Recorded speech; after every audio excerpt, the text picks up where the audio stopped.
रात के अंधेरे में सुनसान सड़कों पर एक स्कूटी सवार आगे की तरफ बढ़ता जा रहा था। कुछ ही दूरी पर रोड में किसी ने बड़ी बड़ी कील लगा रखी थी। उसकी स्कूटी पंचर हो जाती है और वो परेशान हो जाता है।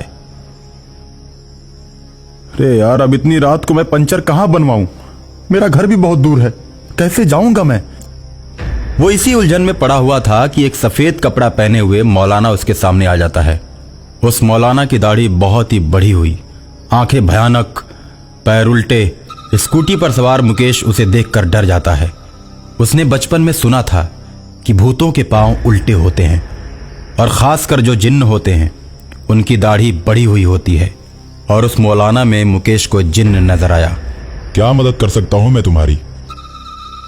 आप मेरी मदद कर सकते हो? मैं क्या मदद कर सकता हूं आपकी? मैं तो पंचर बनाने वाला हूं। मैं आपकी गाड़ी का पंचर बना दूंगा, क्योंकि कुछ ही दूरी पर मेरी दुकान है। लेकिन पैसे दुगने लगेंगे। रात को दुगने पैसे लेता हूं मैं। ठीक है, इतनी रात को पंचर बनाना कहाँ आसान काम है। मैं तो तुम्हें दुगने नहीं, दुगने से भी ज्यादा पैसे दूंगा। बस तुम मेरी स्कूटी का पंचर बना दो। ठीक है साहब, गाड़ी आगे लेकर आओ, वहीं पर मेरी दुकान है। मुकेश गाड़ी को लेकर आगे जाता है। वहां पर एक छोटा सा बल्ब जला होता है। वहां अपनी स्कूटी को लेकर पहुंचता है। जिन्नात उसकी स्कूटी का पंचर बनाता है।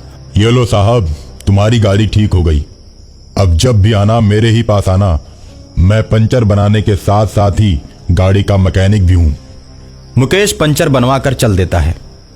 जिन्न खुश हो जाता है और अगली गाड़ी का इंतजार करने लगता है। रास्ते में कील गड़ी होने के कारण सभी गाड़ियां पंचर हो जाती हैं और वो उनका पंचर बनाकर ऐसे ही पैसे कमाता रहता है।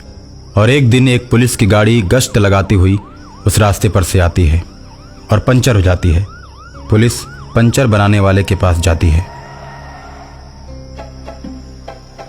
यार, कल ही मैंने नया ट्यूब लगवाया था, वो भी अच्छी कंपनी का। इतनी जल्दी पंचर कैसे हो गया? तो सोचने वाली बात है। साहब, रोड पर नुकीले नुकीले पत्थर हैं, अक्सर टायरों में घुस जाते हैं और गाड़ी पंचर हो जाती है। तब तो तेरी दुकान खूब चलती होगी। हाँ हाँ साहब, चलती तो है। पंचर बनाने वाला गाड़ी का पंचर बना तो देता है, लेकिन उसकी हवा भरने वाली मशीन खराब हो जाती है। हवा भरने वाली मशीन खराब होते ही पुलिस वाले कहते हैं, अब इसमें हवा कैसे भर पाओगे और हम लोग फिर कैसे जाएंगे? जिन्न अपना मुंह टायर के पास ले जाता है और मुंह से ही हवा भर देता है, जिसे देखकर पुलिस वाले आश्चर्य में पड़ जाते हैं।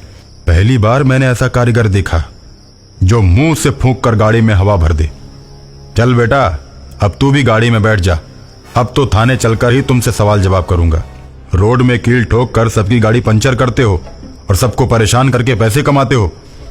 मेरे पास ऐसी शिकायतें 3-4 लोगों ने कर रखी हैं और यही देखने के लिए मैं इधर गश्त के लिए आया था और आखिर में तुम पकड़े ही गए। उसके बाद पुलिस उस पंचर वाले को बैठाकर थाने की तरफ ले जाती है, लेकिन बीच रास्ते में चलती गाड़ी से पंचर वाला कूद पड़ता है और भागने लगता है।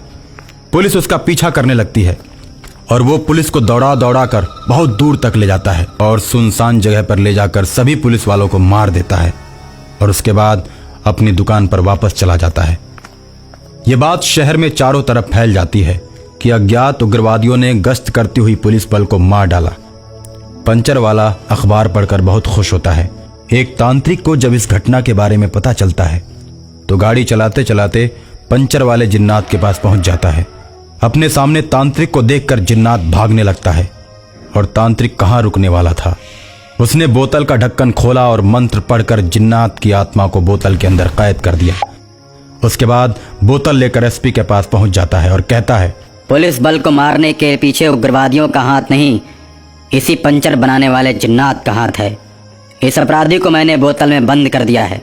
आप तो इस बात को नहीं मानते कि भूत प्रेत होते हैं। अगर आप कहें तो मैं अभी आपको दिखा देता हूँ। दिखाओ। सही बात हुई तो तुम्हें पुरस्कृत किया जाएगा और अगर गलत बोलकर भ्रम फैलाया तो दंडित भी किया जाएगा। एसपी की बात सुनते ही तांत्रिक बोतल का ढक्कन खोल देता है। बोतल से धुआं निकलता है। जिन्नात प्रकट हो जाता है। बोतल के भूत को देखकर एसपी हक्का बक्का रह जाता है।